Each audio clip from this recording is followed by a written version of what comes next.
is going. Good afternoon, everybody. Welcome to Microsoft Office Hours. Super excited to have everybody with us today. I'm Andrea. I'm Victoria. I'm Garrett.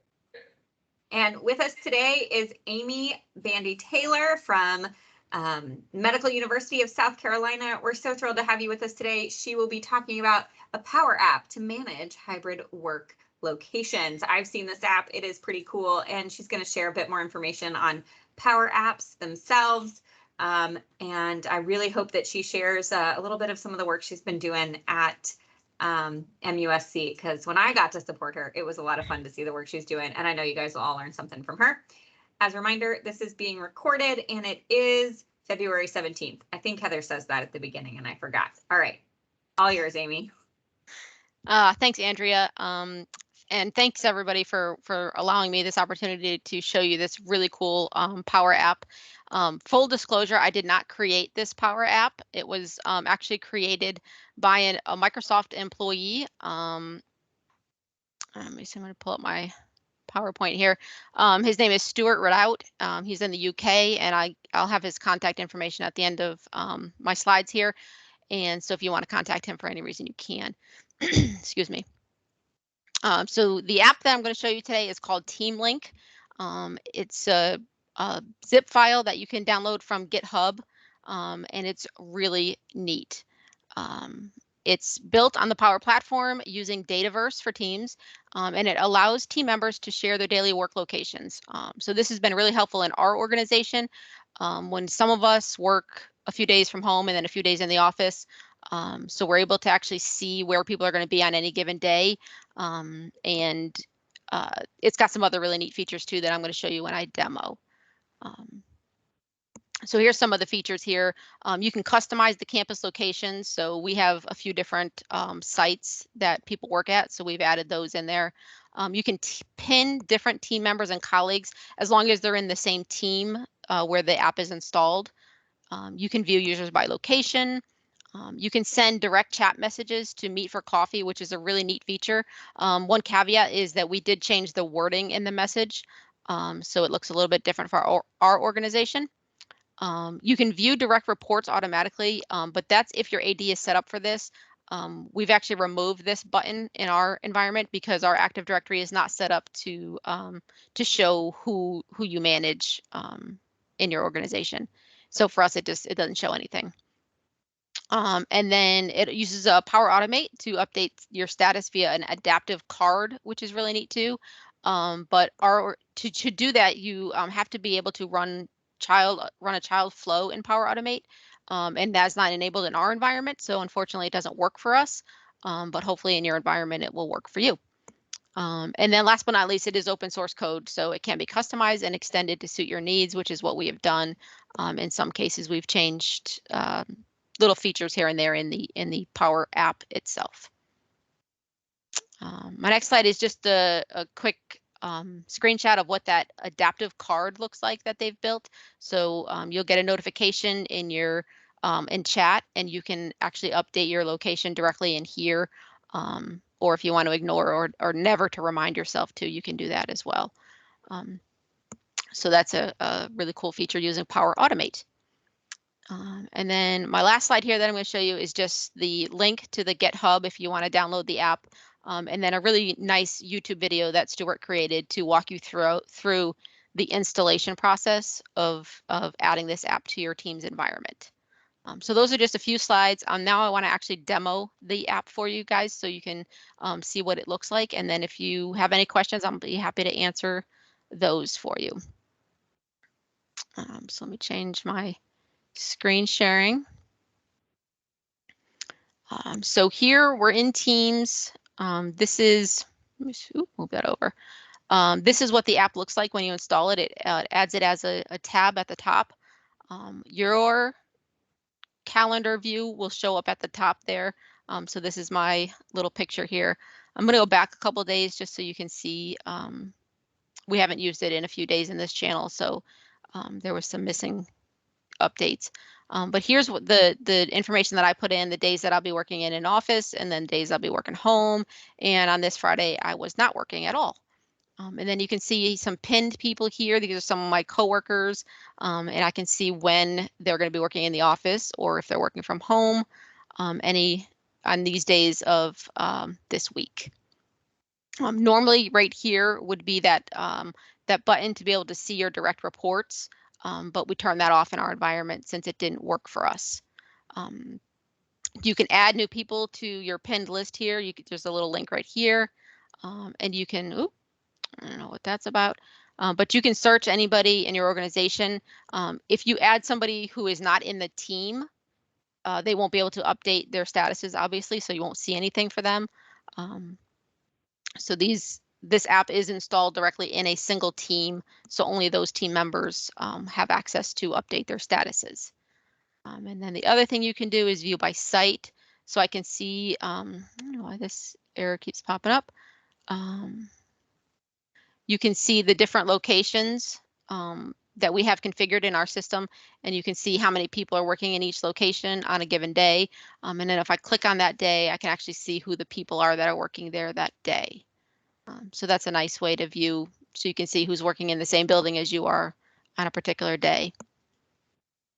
If I go back to the individuals, you'll notice on these icons here that have the office logo, there's a little coffee cup there. So this, you can actually click this link and it'll send a direct message to this person. And ours, we configured it just to say, hey, haven't seen you in a while. Do you want to grab some coffee? So that's just a quick way to communicate with that person on that day.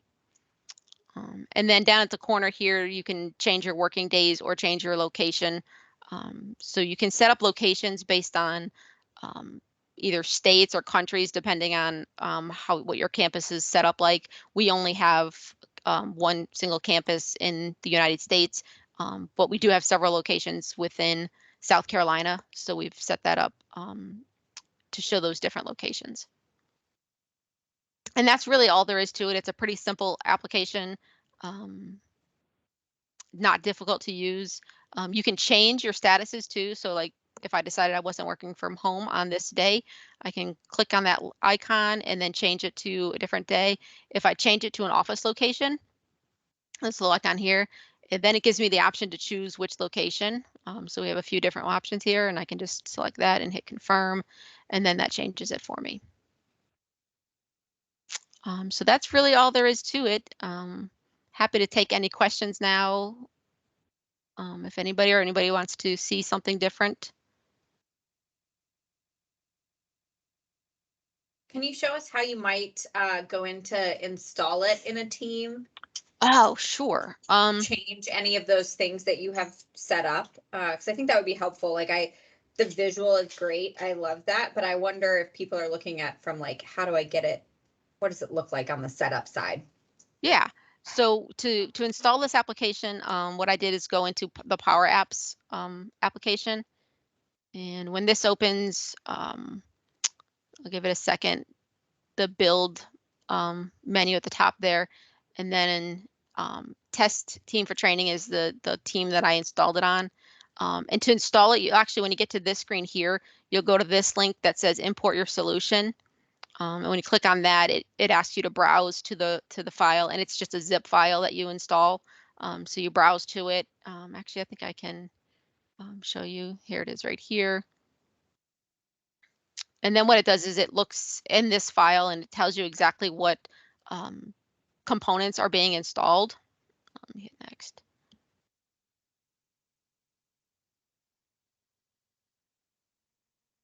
So you could see it. It's telling me that it's already installed, but you can see here, these are all the tables that get installed. And then these two flows, which are those adaptive cards that I was telling you about. And then the Canvas app, which is the Power App, the Team Link part itself. So I'm just going to cancel this since it's already installed and go back to build. And if I go to the installed apps menu here, here is Team Link here, and I can open it in the Power App right from here.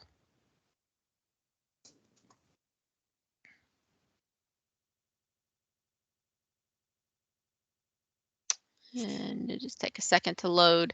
But here is where you can actually do those configurations. You can change, and I'll show you where we changed like the the message that shows up on the coffee cup icon. So you can see all of the different screens that are loaded here. And so in here, you can see that's the screen that I was showing you earlier. And if I scroll down here, my team calendar here, individual gallery here, and here's the coffee icon. So you can see that's what it is right there.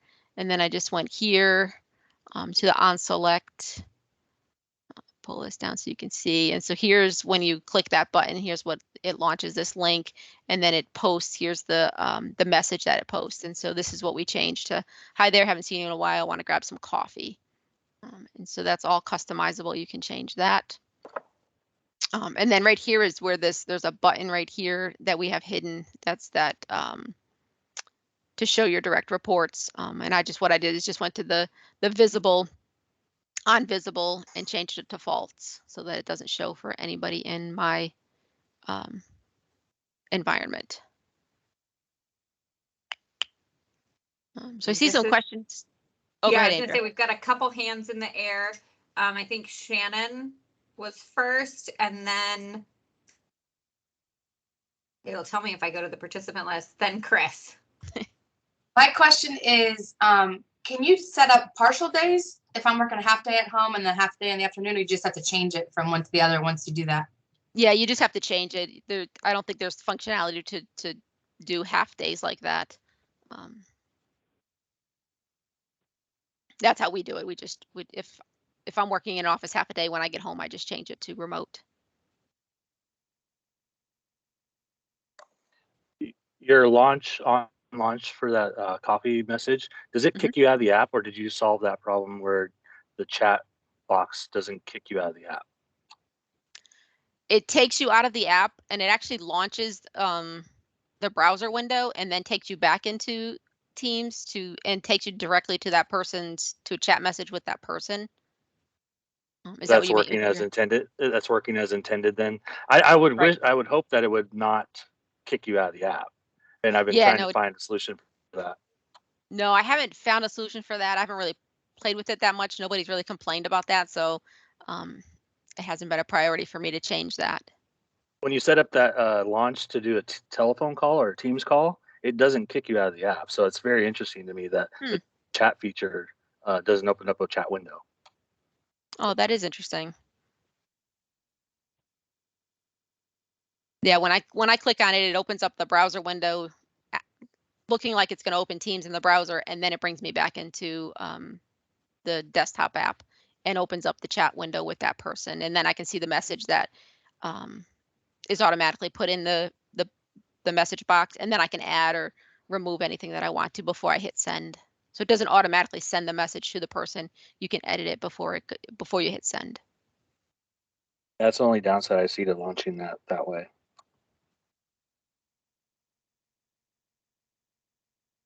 Maybe something you can send a message to Stuart about. He may be able to offer a suggestion.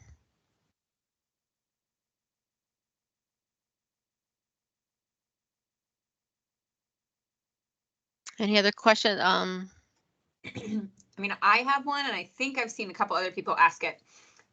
What you said earlier is for this Power App, it can only be installed on a team. So like Right. I couldn't install it in the co-host chat that we have for this, so we would know which co-host is going to be here each week in just a chat, or installing it at a tenant level. Right, you have to install it in a team. So actually in this Power App here, there's a button here to publish to teams. And so when you click that, here, I'll show you, you can choose what team you want to publish it to. And then what channel you want it to go to. So it automatically adds it to the channel in the team. But you can see this. So these are all the channels that are in this team that I've initially selected when I went into the Power Apps. And so this is just, I can just install it in any one of these channels that I want to. So it has to be installed in a channel.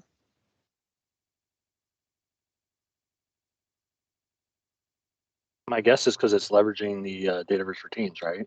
Exactly. Versus full version of Dataverse. Right. Exactly.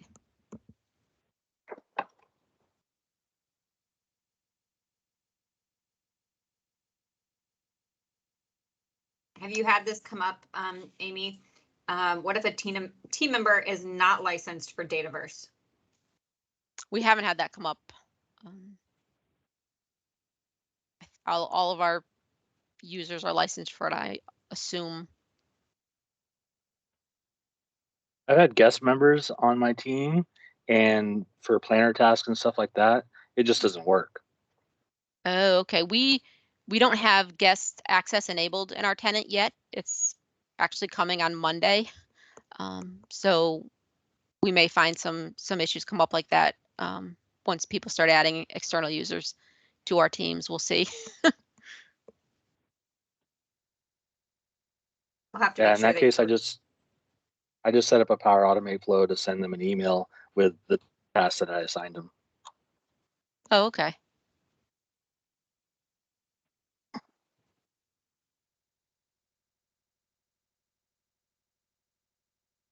So you talked a lot about this being a Power App, and you kind of modified it and made it work for your team. How hard is it to use this platform, or tell us a little bit about the platform that you're in right now, for those that may have never seen a custom Power App or have been nervous about just getting involved on a screen like this?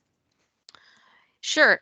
So I had never used Power Apps before until this year or last year.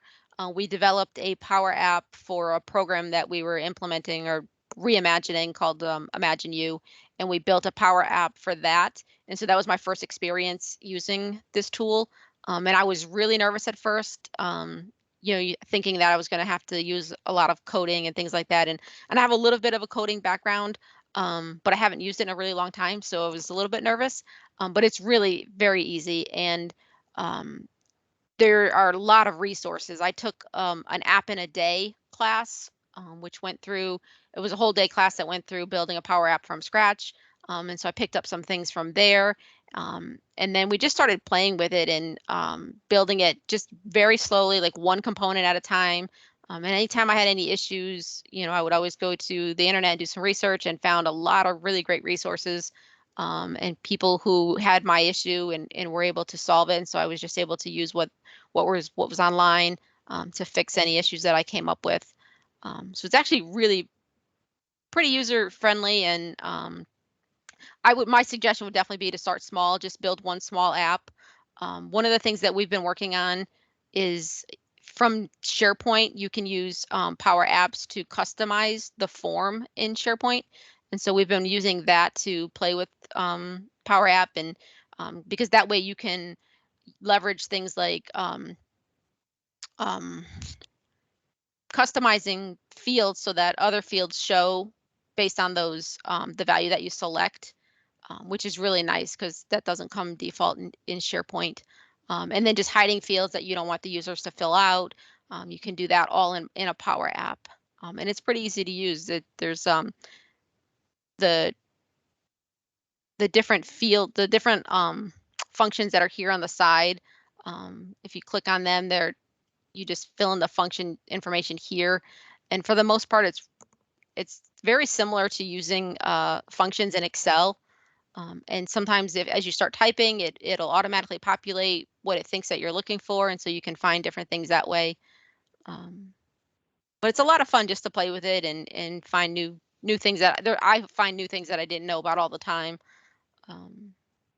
But yeah, that would be my recommendation, is just to get started very small, build one small thing, and then add on to it as you learn more. And Microsoft has so many great resources online. It's fun to learn. Is there any reporting features for historical data or upcoming data within this particular app? I have not seen that. Looks like Jose asked that. Great question. I have not seen that. All of the data does stay within the app, and it's all in a table. So I imagine if you wanted to run some reports based off that table, you probably could using, I don't know if you could leverage Power BI for that. I'm guessing you probably can. That has not come up. Nobody's asked me for that information. But when you look in the app, it does have the back and forward button, so you can always go back and see where people were on a given day. There's also a little calendar button up at the top here where you can select a particular day to skip to it. But nobody's asked me about that. Gotcha. I heard you mention you were talking about utilizing Power Apps to make your forms better or do something. And I had a light bulb moment that a Power App could actually give me more power than a basic Microsoft form. Can you speak to that or show an example of one of the ones you've worked on? Sure, I can show you an example. It's a little bit rudimentary because it was one that I was just kind of playing with. Give me just a second to pull it up.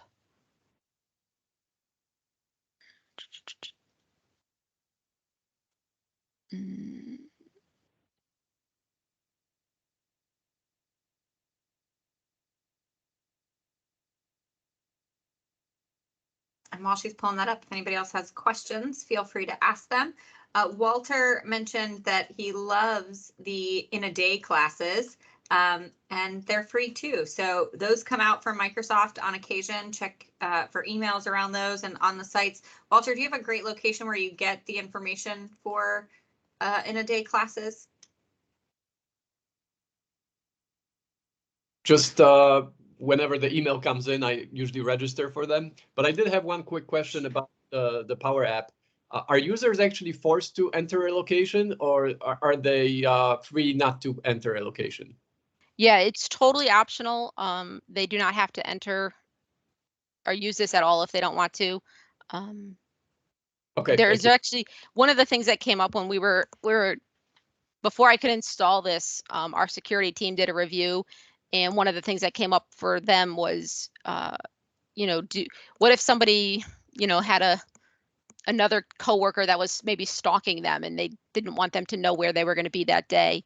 But there is a screen that pops up the first time you log in that says, this is voluntary information that you're sharing with your coworkers. Do you agree to that?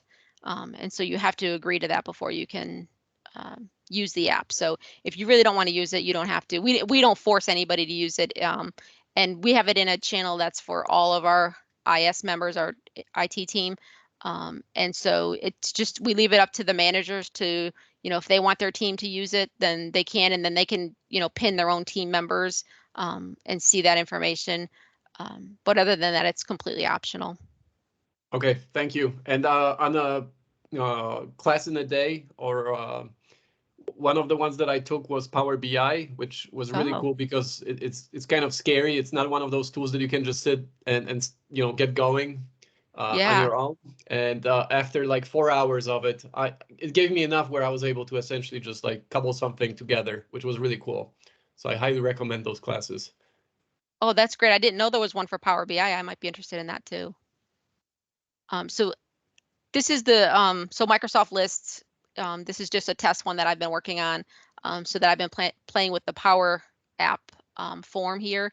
And so let me start again. So if I just go to the New button, this is what pops up now instead of what is the default form, which is I've changed the background coloring and added the decommission planning title to the top there, so that looks different than what normally would look like.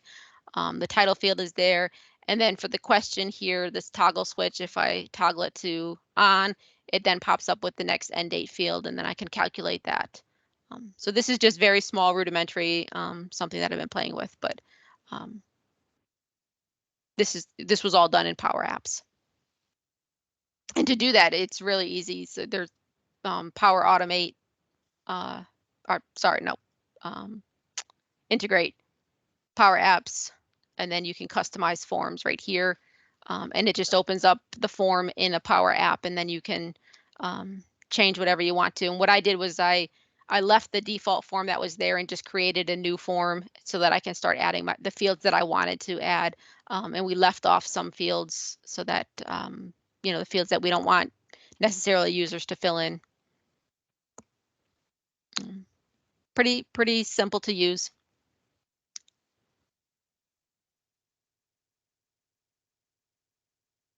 I could also show you if you want to see, if we still have time, we got about 5 minutes. the Power app that we created. Go back to my teams for Imagine You, which is this was a lot of fun to build and came out way better than I could have possibly imagined.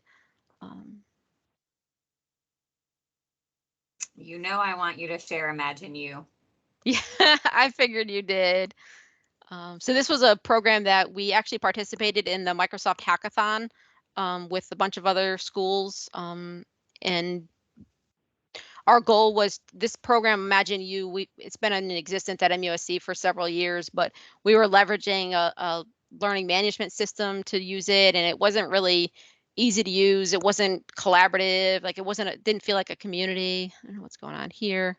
My Teams has been acting weird lately. I've had to restart it a couple times. But we wanted to make it more of a community feel, so we moved it into Teams. You can see we've got some channels on the side there for nutrition, exercise, and inner health. We also have a leadership channel, that's a private channel. And then this personal challenges channel, which is where people can go and they can see a list of challenges that we've created. And the challenges are actually stored in a list in SharePoint. I don't know what's going on here.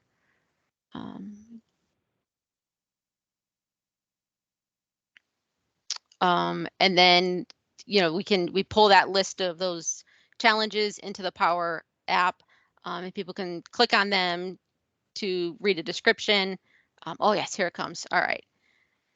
So that we built all of this in Power Apps. So these are all of the challenges, which are all stored in a list in SharePoint, and they're pulled into here.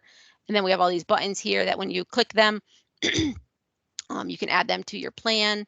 And then here's the button to see your plan. And so these are challenges that I've completed, and then challenges I haven't completed. And when I'm ready to complete a challenge, I go to this button here, and I can, and this is all optional, and it's all based on the honor system. So you just read the description, and if you've completed the challenge, then you can just click the button to complete your challenge. And this is just an individual challenge. You're not challenging other people. It's just between yourself. And so you can look and see how many points you've earned. And then we do have a list that the leadership can see of how many points people have earned. And then you get messages through Power Automate. When you surpass 25 points, you get a message that says, hey, you're doing great. You're a wellness warrior. And then when you surpass 100 points, you get another message that says, hey, keep going. You're now a wellness rock star or something like that. I don't remember what they all are, but it's just a fun way to really challenge yourself and you know, hopefully, you know, exercise more and do things to better your own personal wellness. One other thing that I know Andrea really wants me to show, which is super cool that we did. I know last session they talked about SharePoint Spaces. And so here's what we did in using SharePoint Spaces. We took 360-degree views of our urban farm that we have on campus. And so you can see here our farm on campus. As I scroll around, you'll see all of these little icons will show up that are vegetables that we grow on our urban farm. And when you click on them, there's a link that takes you to a PDF about that vegetable, and has some recipes and things like that, information about the particular vegetable. We have a couple of videos that automatically start playing too over here. So here's one of the people that actually works at the farm, and she talks about transplanting seedlings here. And then one of my favorite things, which I think I mentioned in the chat last week, was the dancing pear icon. Let's see if I think it's over here. Ooh, don't go too far.